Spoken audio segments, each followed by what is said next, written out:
L'agriculture, bien qu'elle soit le levier de l'économie burkinabé, est aussi handicapée malgré la volonté des autorités. Dans la province du Moun, à Dédougou chef-lieu, la coopérative Bambata, comme bien d'autres coopératives, est spécialisée dans la production du niébé ou encore appelé le haricot. Plusieurs de ces coopératives sont confrontées à des difficultés de production telles que l'utilisation des pesticides et des difficultés liées à la conservation des produits. Vous savez, aujourd'hui, avec la situation nationale, il y a une situation, il y a de l'inflation des prix si bien qu'on ne pouvait plus avoir accès aux intrants facilement, surtout les engrais et autres. Et souvent, si nous débutons très tôt la production de ces niébés, nous commençons très tôt la production du niébé, et lorsque les pluies viennent en août, si nous commençons par exemple en mai avec le niébé, en août déjà nous commençons les récoltes, et c'est là, avec les pluies, on n'arrive pas à chasser correctement le niébé, si bien que ça pourrissait. De nos jours, nous nous rendons compte que vraiment notre environnement est beaucoup menacé compte tenu vraiment de l'utilisation des produits chimiques que demande l'agriculture conventionnelle. Alors donc, c'est bien vrai que l'environnement est menacé, même au-delà de ça, les fruits de ces productions-là jouent beaucoup sur la santé humaine et animale. Alors donc, c'est ce qui nous a vraiment motivés à vouloir tendre vraiment vers l'agriculture bio. Ces coopératives ont leur siège dans des zones aujourd'hui inaccessibles. Cependant, elles sont dans la dynamique de toujours élever le défi avec les moyens qu'elles ont. Et ce, en fonction de l'approche Give Me for Change. Maximiser vraiment pour collecter, en tout cas, les ressources dont nous avons besoin pour l'atteinte de nos objectifs là au niveau local.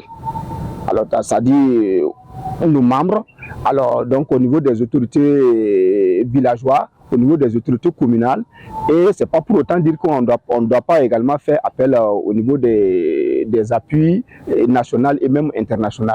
Mais nous maximisons beaucoup sur, en tout cas, la collecte des fonds au niveau local.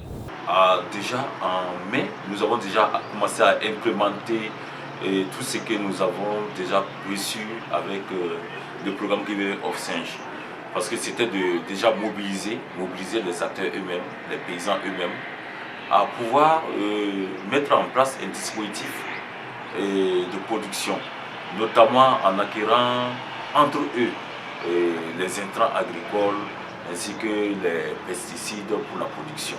Nous avons aussi encouragé les paysans à travers le programme Give Me for Change de ne pas trop utiliser les pesticides parce que ça pouvait impacter la production. Et ça peut avoir des effets même sur les produits et sur les graines de niébé. Dans cette province, Maximis Somda, membre de l'OCADES, est le point focal du programme Give Me for Change et qui est à chaque fois à l'écoute des structures qui rencontrent des difficultés du genre tout en tenant des séances de formation sur le dit programme. Give Me for Change est un programme qui met l'homme au cœur de son développement et celui de sa communauté. Parce que les autres que nous accompagnons qui ont quitté les villages et qui sont à Dédougou, on a travaillé à les trouver avec les populations de Dédougou, donc les populations hautes là, à les trouver des portions de terrain où ce n'est pas assez suffisant, mais bon, où ils exploitent et ils continuent de mener donc les activités agricoles. Mais pour ce qui nous concerne à Dédougou ici, je pense que on est sur le chemin. Voilà, on n'est pas en état par rapport à la mise en œuvre du programme. Et donc nous sommes en chemin, nous sommes en train de faire notre petit bonhomme de chemin, en collaboration bien sûr avec les autorités. Visiblement, ces coopératives qui œuvrent dans l'agriculture ont compris toute la quintessence du programme. Elles arrivent aujourd'hui à rentabiliser de façon satisfaisante. De nos jours, nous nous rendons compte que, avant, ces formations-là, on sous-estimait nos capacités. Mais avec cette formation, on se rend compte que c'est bien vrai ce qui est déjà fait, ce qui est déjà envisagé. Ce n'est pas encore énorme, mais on se rend compte que si vraiment on est encouragé, on est motivé, les membres vraiment prennent vraiment conscience, ça dit on a la capacité. Par exemple, auparavant, lorsqu'on produisait le niébé très tôt, nous n'arrivons pas à le chercher correctement, il pourrissait.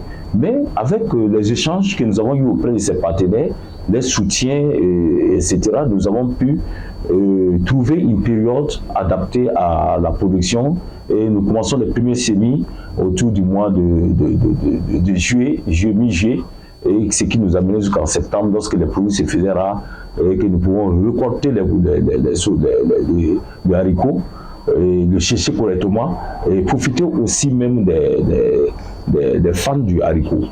Selon les responsables des coopératives rencontrées, plusieurs projets sont réfléchis pour pallier à l'inaccessibilité des zones cultivables.